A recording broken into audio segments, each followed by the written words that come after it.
Hello மக்களே, welcome to Delhi tax. எல்லாருக்கும் happy morning. வீக்கோடைய last episode கடைசி வரைக்கும் ப்ரோமோ வரவே இல்லை. மேபி இன்னைக்கு முடிஞ்சு போன எபிசோட்க்கு ப்ரோமோ போடுவாங்க போல.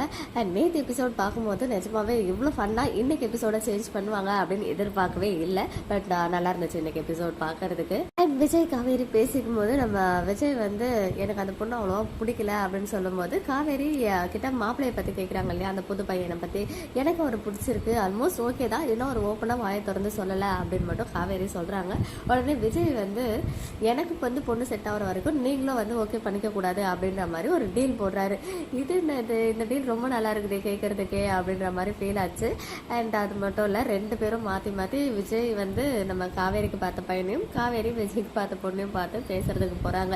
ஸோ எல்லாம் நல்லா தான் இருக்குது. என்ன ஒன்றே ஒரு ஃபீலிங்னா, அந்த பொண்ணு வந்து நிஜமாவே ரொம்ப நல்ல பொண்ணாக இருக்குது. இதுவும் காவேரி போயிட்டு பேசும்போது விஜயை பற்றி இன்னும் ரொம்பவே புகழ்த்து தான் பேசுவாங்க. ஸோ அதெல்லாம் பேசும்போது அவங்க மனசில் வந்து ஒரு ஆசையை வந்து உருவாக்கியிருப்பாங்களோ, ஒரு ஃபால்ஸ் ஹோப் கொடுத்து அப்புறம் ரொம்ப ஃபீல் பண்ணுவாங்களோன்ற மாதிரி எனக்கு கஷ்டமாக இருந்துச்சு. மேபி விஜய் போயிட்டு தனியாக போய் கால் பண்ணி கூட நடந்த எல்லா விஷயத்தையும் அவங்ககிட்ட ஓப்பனாக சொல்லிட்டா அப்படியே முடிஞ்சிடும். ஸோ இதெல்லாம் ஒரு சைடு இருக்கு. இன்னொரு சைடு அந்த பையனை பார்த்து விஜய் பேசுனது வேற லெவல், அன்எக்ஸ்பெக்டட் தான். பிகாஸ் காவேரி யாரு அப்படின்னு கேட்கும்போது என்னுடைய அத்தை பொண்ணு தான், நானே வந்து நினச்சிருந்தா கல்யாணம் பண்ணிக்கலாம், ஆனால் நான் ஏன் பண்ணிக்கலாம் அப்படின்னு சொல்லிட்டு காவேரியை பற்றி லிஸ்ட்டாக சொல்கிறாரு.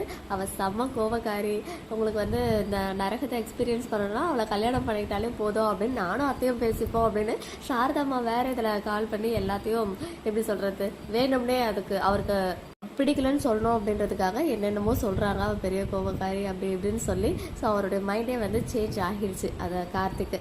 இப்போ காவேரி வந்து நின்னதும் அவரோட ஃபேஸ் ரியாக்ஷன்ஸ் எல்லாம் மாறிடுச்சு. எப்படியும் ஏதோ ஒன்று சொல்ல போகிறாரு. அங்கேருந்து தூரத்துலேருந்து நம்ம விஜய் வந்து செம்ம மாசா எதையும் ஒன்று பெருசாக சாதிச்சிட்டோம் அப்படின்ற மாதிரி பார்த்துட்டே சிரிக்கிறாரு. அப்படியே முடிச்சிட்டாங்க எபிசோட.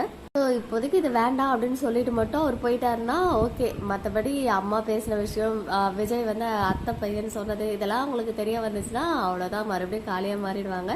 பார்ப்போம் அப்கமிங் ப்ரோமோ எது ரிலேட்டடாக வருதுன்னு சொல்லிட்டு. மேபி இந்த ஸ்கூல் அந்த ஏதோ ஒரு ஃபங்க்ஷன் மாதிரி வருது இல்லையா, அது ரிலேட்டடாக இருக்குதா என்னன்னு சொல்லிட்டு.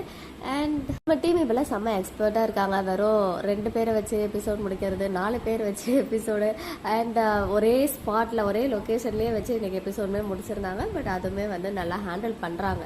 அதுதான் வந்து ஹைலைட்டாக இருக்குது. இன்றைக்கி எபிசோட் பற்றின உங்களோட ஒப்பீனியன்ஸ் கமெண்ட்டில் சொல்லுங்கள். மக்களே, நெக்ஸ்ட் வீடியோவில் மீட் பண்ணுறேன். எக்ஸ்க்ளூசிவ் அப்டேட்ஸ்க்கு மறக்காம நம்ம யூடியூப் சேனலை சப்ஸ்கிரைப் பண்ணிக்கோங்க.